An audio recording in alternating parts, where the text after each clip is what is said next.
Welcome, everyone. So glad you could join us for this conversation today. Just letting you know, this discussion is brought to you by our YouTube channel, Audio Podcast. We really like exploring ideas there that can genuinely shift how you see things. And today, we're diving into something really fundamental, but maybe often overlooked. It's the impact of intentional communication. We're going to look at how speaking less, actually, but with more purpose, can seriously boost your influence, not just at work, but everywhere. It does sound a bit strange at first, doesn't it? Like, we usually think more words mean more influence, or that talking a lot makes us sound smarter. But this flips that idea on its head. It's not really about being silent all the time. It's more about a shift in approach. Communicating with real precision, real intention, moving from just making noise to, well, making meaning. Yeah, I definitely feel that pressure sometimes. The idea that you always have to speak up, always have something to say to be seen as successful. It's almost like talking a lot gives this illusion of control or intelligence. But what if that's actually kind of working against us? What if real influence comes from being really careful with our words, not just the sheer volume of them? Exactly. And what's interesting is that talking too much often backfires. Instead of looking confident, it can sometimes signal, well, insecurity. It waters down the impact of what you say. And honestly, people just start to tune out. Think about the people you really respect, the ones who have real influence. Are they the ones dominating every single second of a meeting? Probably not. They speak with purpose. When they speak, it lands. Their words have more weight because they feel chosen, not just thrown out there carelessly. It makes me think of that old saying, knowledge speaks, but wisdom listens. People with real depth, they often listen more, they process, and they only speak when they have something truly valuable to add. Hey, this is where it gets really interesting for me. Because, silence. Many of us really fear silence in conversations, right? Yeah. That awkward pause happens and we just jump in to fill it. Yeah. But what if that silence, that pause, is actually like a secret weapon? Yeah. Powerful tool. Yeah. How do we get comfortable with that? That's such a key point. We do rush to fill voids, but intentional silence, what we might call a strategic pause, it creates space to think. It actually gives our brains and the listener's brain a tiny moment to process things better. And when you pause before you speak, it makes you seem more confident, more thoughtful, measured. Your words just arrive with more impact because it's clear you've considered them. You shift from just reacting, firing off answers, to being more of an architect of the conversation, shaping it. And think of disagreements. A short pause can be incredibly powerful there. It lets you step back from the heat of the moment, gather your thoughts, control your emotions, Right. and then state your point clearly. That shows real emotional intelligence. Okay, so let's say we're trying this. Speaking less, pausing more. How do we make absolutely sure that the words we do choose actually land?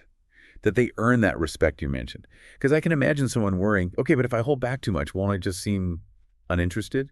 Or I don't know what's going on? That's a fair concern, definitely. The key isn't just holding back, it's the quality of what you say when you do speak, the intention behind it.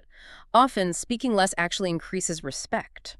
People are drawn to those who seem disciplined enough to wait for the right moment, who speak only when it matters. Constantly talking can sometimes expose weaknesses or uncertainty. Choosing words carefully shows control. Mastery, even.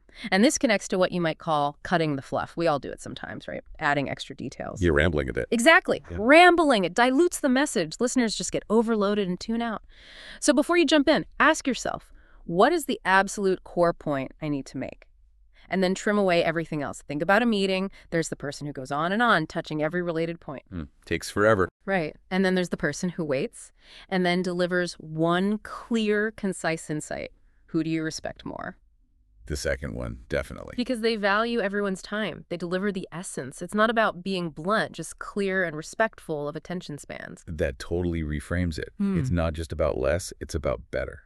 So beyond just being concise, does the type of words we pick matter? Like the actual vocabulary? Oh, absolutely. Words are incredibly potent tools. Think about the difference between weak, hedging words, like maybe, I think, possibly. Yeah, sounds uncertain. Right. Compare that to powerful words that convey certainty. I will, I know, I believe. Those signal conviction. They build trust because you sound like you stand behind what you're saying. Precision is also huge. Instead of saying, we need to improve the process, which is okay, but vague. Right. Try something specific, like we need to streamline the workflow to cut down delays by, say, 15%. See the difference. Much clearer. Actionable. Exactly. And then there's using words that evoke emotion, words like change, freedom, hope, courage. These can create a real connection, tap into deeper values, and inspire people. But of course, even the best words need the right delivery. Your tone, your conviction, that has to match the words for them to truly land. It's amazing how much strategy can be involved in just talking. Sometimes I catch myself feeling like I have to constantly explain myself or maybe overshare just so people understand me or, I don't know, like me. What's the power in resisting that urge and holding back a bit there? That's a really common feeling, especially when we feel a bit vulnerable or misunderstood. But always explaining yourself can actually make you seem less sure, oddly enough. It dilutes your point Ah, and can even invite arguments you didn't intend. There's a quiet confidence in letting your words stand on their own sometimes. And this links directly to oversharing, which is, wow, so prevalent now with social media everywhere. There's this pressure to put everything out there, every thought, every feeling. But oversharing can just overwhelm people. It can make the important things you do share seem less significant because they're buried in noise. It can blur those important lines between personal and professional life. And it might even stop us from properly reflecting on things ourselves because we're just broadcasting everything instantly. Maybe we need to think about authenticity differently. It's not about zero filters. It's about being discerning, choosing what to share and when. That kind of restraint, it builds respect. It creates a sense of, well, depth maybe, and invites real connection, not just noise, protects your boundaries too. that's a really helpful distinction, especially now. Everything feels so fast. What about like texts and emails? Yeah. Speed seems to be everything there. Does this idea of less is more still work? Feels like we're always rushing responses. It absolutely applies, maybe even more so online. Less is more is practically a golden rule for digital communication. Think about getting a massive wall of text in an email or chat. It's overwhelming. Right. Instantly draining. Yeah. And your main point gets lost. So the goal is maximum clarity, maximum impact with the minimum necessary words. Get straight to the point. Filter out the fluff. Respect the other person's time and attention. A short, clear, well-structured message really stands out in a busy inbox. And you know that idea of the pause? It works here too. Even just taking a beat before hitting send, it shows thoughtfulness, not just frantic reaction speed. Helps make sure your message is considered, not just fired off. Okay, so bringing this all together, the ultimate goal is making people genuinely listen when we do speak. How do we make sure our words aren't just, sounds hitting their ears, but that they're actually felt, land with impact? Sometimes, even when I try to be concise, I feel like I'm not quite getting that engagement. What's the secret sauce there? Haha, the secret sauce. Well, I think the core thing to remember is that listening is an active choice people make. They choose to listen to those who offer something valuable, clarity, purpose. So we need to create the conditions where they want to tune in. A few key things help. First, like we said, really show respect for their time. Be clear, be concise, don't waste their attention. Yep. Second, spark their curiosity.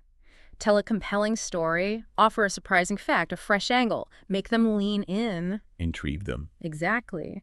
Third, speak with real emotion and authenticity. Connect from the heart. Don't try to be someone you're not. Genuine passion is contagious.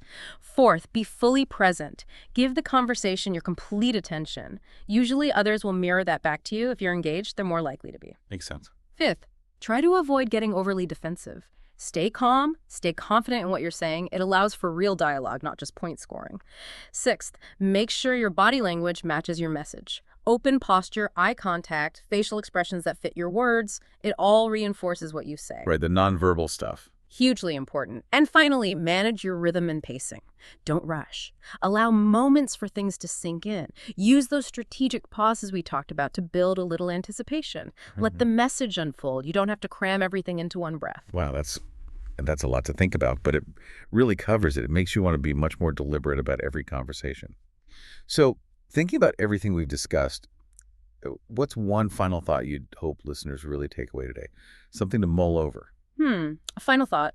Maybe just this. Start by simply observing yourself. Don't judge, just notice. When do you feel that impulse to jump into a silence? Or to explain something again and again? Or to rush your words? Just bringing awareness to those moments. It's the first step. It helps you start to see the incredible, often hidden, impact your words and, importantly, your silences have on every single interaction you have.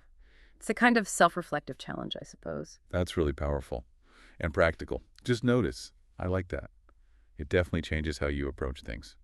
Well, thank you for sharing all that incredible insight today. And a huge thank you to all of you, our amazing audience, for watching and listening to our conversation. Yeah, thanks everyone. And remember, you don't have to change everything overnight. Even small, intentional shifts can make a really big difference. Start small, but be deliberate. Absolutely. Wise words. If you enjoyed this discussion and you're looking for more motivational conversations like this one, please do subscribe to our YouTube channel, Audio Podcast. We'd love to have you join us again. Until next time, communicate with intention and make those words count. Farewell, everyone.